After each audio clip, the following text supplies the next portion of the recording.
How to create this animation inside Figma? I bet you will find this easy. Let's go! Bring your images inside Figma and use Iconic plugin to remove the background. Now arrange all of your images in a frame like this and turn their faces towards the edge. Now design these frames with text and menu bar. Design 4 of them where you want to keep the images. Now bring your image inside the frame and remove the film. Once you are happy with the place, simply press Ctrl C or Command C to copy. Select the next frame and paste it. Hold Shift and rotate your image.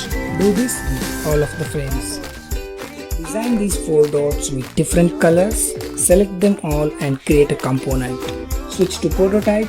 Select each color and connect them with their corresponding frames with this Smart Animate setting. Now click on Alt or Option on your keyboard and drag the component to create a duplicate. Take the duplicated component and place it inside your frame. Once you are happy with the placement, simply copy it and paste it into all of your frames and you are done.